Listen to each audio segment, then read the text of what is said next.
के नेपालमा पहिलो पटक यस्तो गृहमन्त्री देखिँदैछन् जसको नाम सुन्न साथ के अपराधीहरू तर्सिन थालेका हुन्? सोच्नुहोस् त, तपाईँ एउटा पीडित हुनुहुन्छ, वर्षौंदेखि न्यायको ढोका ढकढकाइरहनु भएको छ, प्रहरी प्रशासन र नेताहरू सबैलाई गुहार्नु भयो, तर कसैले पनि सुनेनन्। अनि एक दिन अचानक खबर आउँछ गृहमन्त्री आफै तपाईको मुद्दामा चासो लिइरहनु भएको छ। सुन्दाखेरि अचम्म लाग्छ, होइन र? तर पछिल्लो समय नेपालमा यस्तै दृश्यहरू देखिन थालेका छन् साथीहरू, जसका कारण अहिले राजनीतिक वृत्तदेखि गाउँघरका चिया पसलसम्म एउटै नामको चर्चा छ, गृहमन्त्री सुदन गुरुङ।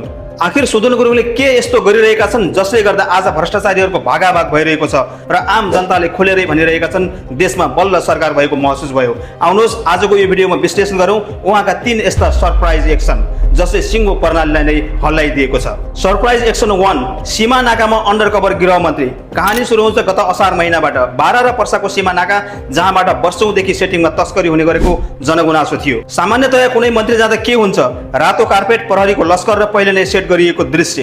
तर सुदन गुरुङले के गरे, उनी राजसभाको कार्यक्रम सकेर वीरगञ्ज पुगे, तर कसैलाई पनि पत्तै नदिई हाफ टी सर्ट, साधारण मास्क र चस्मा लगाएर सुटुक्क सीमा नाकामा पुगे एक सामान्य नागरिक बनेर। त्यहाँ पुगेर जब उनले स्थानीयसँग कुरा गरे तब अचम्मको खुलासा भयो साथीहरू। स्थानीयले त झन् नाकाको सीसीटीभीको पोल देखाउँदै भने यिनै क्यामेराको आडमा सेटिङ मिलाएर तस्करहरू छिर्छन्। गृहमन्त्रीले तुरुन्तै प्रश्न सोधे, यी क्यामेराको निगरानी कहाँबाट हुन्छ? उत्तर आयो, जिल्ला प्रशासन कार्यालयबाट। अब सोच्नुहोस् त, सुरक्षा निकाय र तस्करहरूको यो सेटिङलाई गृहमन्त्रीले बिना कुनै बन्दुकधारी गार्ड आफ्नो ज्यान जोखिममा राखेर पर्दाफास गरिदिए। यो भिडियो सामाजिक सञ्जालमा आउने बित्तिकै सुरक्षा प्रशासनभित्र भुइँचालो नै गयो साथीहरू। अब कुरा गरौँ सरप्राइज एक्सन 2, जब मिटर ब्याज पीडितलाई हवाई जहाज चढाएर काठमाडौँ ल्याइयो। तपाईहरुलाई थाहा छ, न्यायको खोजीमा जनकपुरदेखि काठमाडौँसम्म सयौं किलोमिटर पैदल यात्रा गरेर मिटर ब्याज पीडितहरू सडकमा हिँडिरहेका थिए। उनीहरूको खुट्टामा फोका उठेका थिए, आँखामा आँसु थियो। पुराना नेताहरू भए के गर्थे? आयोग बनाउँछौं, छानबिन गर्छौं भनेर मन्त्रालयबाट आश्वासन दिन्थे। तर सुदन गुरुङले के गरे, उनी आफै गाडी गुडाएर बीच बाटोमै पीडितहरूलाई भेट्न पुगे, उनीहरूको पीडा सुने र त्यसपछि जे गरे त्यो नेपालको इतिहासमा पहिलो पटक भएको थियो।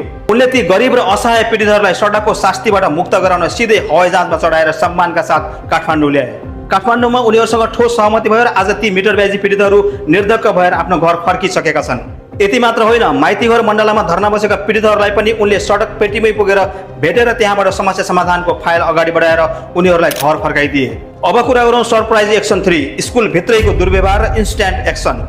हालै मोरङको सुकुना माविमा एउटा डरलाग्दो घटना बाहिरियो साथीहरू। विद्यालयका 4 जना अराजक कर्मचारीहरूले विद्यार्थीलाई कोठामा बोलाउने, गलत नियतले मेसेज पठाउने र दुर्व्यवहार गर्ने गरिरहेका थिए। नेपालमा यस्ता घटनामा प्राय राजनीतिक दबाब दिएर अपराधीलाई उम्काउने परिपाटी थियो। तर जब यो खबर गृहमन्त्रीसम्म पुग्यो, उनले सिधै पीडित विद्यार्थीलाई सम्पर्क गरेर भने, तपाईहरू डराउनु पर्दैन, मलाई सिधै प्रमाण पठाउनुहोस् र प्रहरीमा जाहेरी दिनुहोस्। गृहमन्त्रीको यो एउटै कडा निर्देशपछि प्रहरी प्रशासनमा हलचल भयो साथीहरू, र नतिजा के भयो थाहा छ? 4 जना दोषी कर्मचारीहरू अहिले जेलको चिसो कोठामा कुहिरहेका छन्। आज अवस्था यस्तो भइसकेको छ कि गृहमन्त्री सुदन गुरुङ मिडियाका ठूला टेलिभिजन स्टुडियोमा अन्तर्वार्ता दिन जाँदैनन्। उनी प्रचारभन्दा बढी धरातलमा काम गर्न विश्वास गर्छन्। तर उनका एक्सनहरू यति शक्तिशाली छन् कि उनी नचाहँदा नचाहँदै पनि 24 घण्टा हेडलाइनको शिखरमा छन्। अब मान्छेहरूले कुनै नेता वा बिचौलिया नदाई सिधै गृहमन्त्री र प्रहरी कहाँ प्रमाणहरू पठाउन थालेका छन्, किनकि जनतालाई थाहा छ सुदन गुरुङको टेबलमा पुगेको प्रमाण कहिल्यै पनि खेर जाँदैन।